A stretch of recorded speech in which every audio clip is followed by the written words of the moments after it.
कैसे आप सभी, एक बार फिर से मैं आशीष पांडे स्वागत करता हूँ आपकी अपनी क्लास ट्रिक टॉक क्लासेस पे। इस यूट्यूब चैनल को सब्सक्राइब करें और निःशुल्क क्लासेस पाएँ हर विषयों की बहुत ही आसान और ट्रिक वाली भाषा में। मोस्ट इंपॉर्टेंट से इंपॉर्टेंट टॉपिक यहाँ इस चैनल पे लाए जाएंगे जो कि एग्जाम में कई बार आए हैं, एग्जाम में आने की पूरी संभावना है। हर कन्फ्यूजन करेंगे दूर, क्योंकि यहाँ ट्रिक मिलेगी भरपूर। और ये कॉन्टैक्ट नंबर किसी पर कोई समस्या होती है चैनल सब्सक्राइब करने में। देखिए आज का सब्जेक्ट क्या है।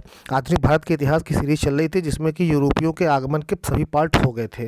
वो आप देख सकते हैं जा करके प्लेलिस्ट में। अब आज से है आधुनिक भारत के इतिहास के युद्ध के जो जितने युद्ध हुए हैं उनकी सीरीज का पहला भाग है कर्नाटक के युद्ध। बहुत ही महत्वपूर्ण है, छोटा सा वीडियो है लेकिन बहुत इंपॉर्टेंट वीडियो, पूरा देखिएगा, अंत तक देखिएगा। देखिए क्या हुआ था जब फ्रांसीसी आ गए थे, ठीक है। अंग्रेज पहले से व्यापार कर रहे थे। जब फ्रांसीसी आए भारत में व्यापार करने के लिए तो अंग्रेज पहले से व्यापार कर रहे थे, तो जाहिर सी बात है वर्चस्व की लड़ाई होगी वहाँ पे, राजनीतिक लड़ाई होगी वहाँ पे, कब्जे का अधिकार पाने के लिए लड़ाई होगी अधिकार पे, मैं बड़ा कि तू बड़ा, इसके लिए लड़ाई होगी। तो इसी के लिए जब पहला कर्नाटक युद्ध हुआ था वो हुआ था 1745 में हुआ शुरू, और 48 मतलब एक साल तो नहीं लेकिन 1745-48 यानी 3 साल वो युद्ध चला 1745 से, ठीक है। फर्स्ट कर्नाटिक वार बर्नेट की देखरेख में, ठीक है। बर्नेट जो है सेनापति थे, इनके देखरेख में अंग्रेजी नौसेना ने फ्रांसीसी नौकाओं पर अधिकार कर लिया। अब अंग्रेजी नौसेना ने क्या किया, फ्रांस की जो नाव थी उनकी समुद्र में अधिकार कर लिया। फिर और 1746 में डुप्ले द्वारा मद्रास पर कब्जा कर लिया गया, ठीक है। बदले में इसके बदले में फ्रांसीसी जो डुप्ले थे उन्होंने मद्रास पर कब्जा कर लिया।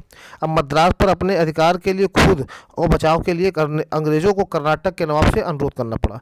यानी 1745 में हुआ क्या कि अंग्रेज के एक बर्नेट थे, उन्होंने क्या किया, अंग्रेजी नौसेना से कहा कि भैया जाओ फ्रांसीसियों के जो नाव हैं उन पर कब्जा कर लो। इसके बदले में फ्रांसीसी क्या किया, डुप्ले थे, उन्होंने मद्रास पे ही कब्जा कर लिया। अब यहाँ पर लड़ाई शुरू होने के पूरे चांसेस थे। अंग्रेजों ने कर्नाटक के नवाब से अनुरोध कर दिया कि भैया मेरी मदद करें, और फ्रांसीसियों के द्वारा नवाब अनवरुद्दीन का आदेश अस्वीकृत करने के उपरांत दोनों सेनाओं के बीच सेंट थाम में युद्ध हो गया, ठीक है। जब अनवरुद्दीन ने आदेश को अस्वीकृत कर दिया तो दोनों सेनाओं के बीच सेंट थाम में युद्ध हो गया था, जिसमें नवाब की हार हो गई थी। अब यूरोप में ऑस्ट्रियन उत्तराधिकारियों के लिए युद्ध खत्म हो गए थे, जिसके फलस्वरूप परिणाम ये निकला कि भारत में आंग्ल और फ्रांसीसी शत्रुता खत्म हो गई। आंग्ल और फ्रांसीसी शत्रुता खत्म हो गई। 1748 में फ्रांसीसियों द्वारा मद्रास अंग्रेजों को लौटा दिया गया। 1748 में देखिए 1745 में शुरू हुआ युद्ध 1748 में कैसे ख़त्म हुआ, जब आपस में फ्रांसीसियों ने कहा कि ठीक भैया ले जाओ मद्रास, अब तुम्हारा ही है, ठीक है। अब तो दूसरा कब शुरू होता है, दूसरा जो युद्ध शुरू होता है ये हैदराबाद एवं कर्नाटक में मुजफ्फर जंग का कब्जा एवं चंदा साहिब को फ्रांसीसियों द्वारा सहयोग दिया गया। एक चंदा साहिब थे, उनको फ्रांसीसियों द्वारा सहयोग दिया गया। अंग्रेजों द्वारा हैदराबाद में नासिर जंग एवं कर्नाटक में अनवरुद्दीन अपने दोनों विरोधियों के विरुद्ध सहयोग, उसके पुत्र मोहम्मद अली का सहयोग किया गया, ठीक। अंग्रेजों द्वारा उसके पुत्र का सहयोग किया गया अनवरुद्दीन के। अब क्या हुआ, फ्रांसीसियों ने क्या किया, सन 1749 में दोनों राज्यों में, कौन से, हैदराबाद और कर्नाटक में, अपने विरोधियों की हत्या कर दी और अपने सहयोगियों को गद्दे बैठा दिया फ्रांसीसियों ने। मतलब वहाँ के जो निजाम थे, जो राजा थे, उनकी हत्या करके अपने चेलो चापड़ों को बैठा दिया 1749 में, यानी हैदराबाद और कर्नाटक में।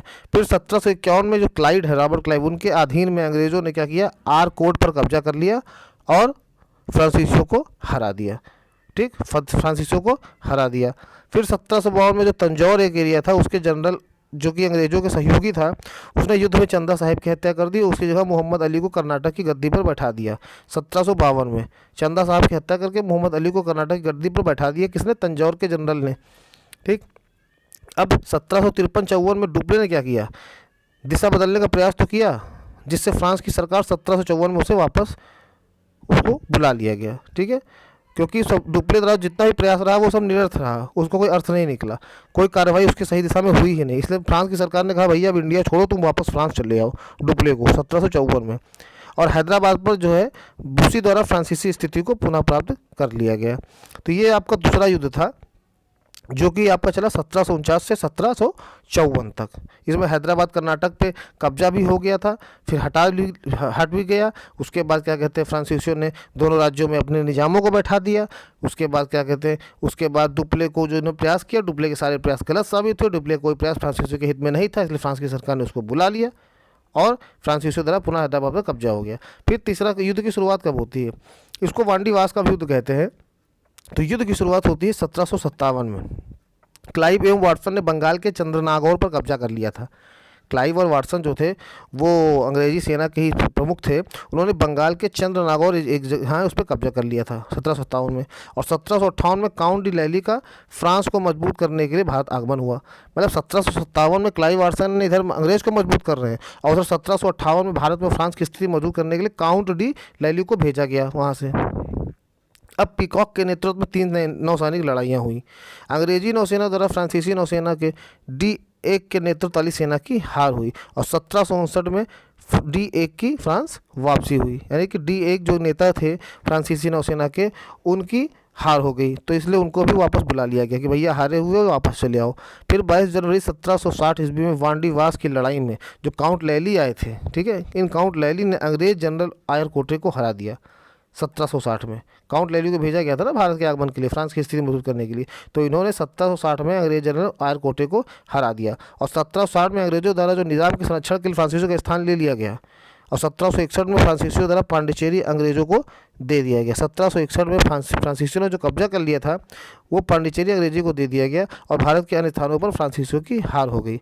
और 1763 ईस्वी में फ्रांसीसियों के साथ शांति प्रस्ताव स्थापित हुए। तो ये युद्ध कब चला? ये युद्ध चला 1758 से 1763। अब आप देखिए, एक बार रिपीट कर लेते हैं। कर्नाटक का युद्ध पहला, ठीक है, 1745 से 48 तक चला। बर्नेट कौन थे? बर्नेट क्या कहते हैं, अंग्रेजों के थे, नौसैनिक थे, और उन्होंने कब्जा कर लिया फ्रांसीसियों पे।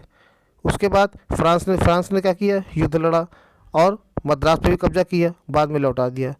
फिर दूसरा चला 1749 से 1754 चला। इसमें हैदराबाद और कर्नाटक पे फ्रांसीसियों ने अपने लोगों को बैठा दिया था, तो उनके राजा को मारकर, ठीक है। यहाँ क्लाइव के नेतृत्व में युद्ध चला, और क्या कहते हैं, फ्रांसीसी हारे, ठीक है, 1749 से 1751।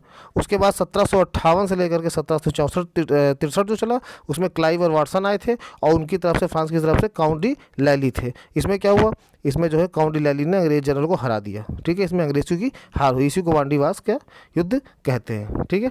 तो ये है कर्नाटक के युद्ध। 3 डेट हैं, तीनों आप याद कर लीजिए कब कब के है। 1745 आप याद करिए। 1745 से शुरू, कब तक चला, 4 साल, 3 साल चला, 15, 45, 46, 47, 48 तक ये चला।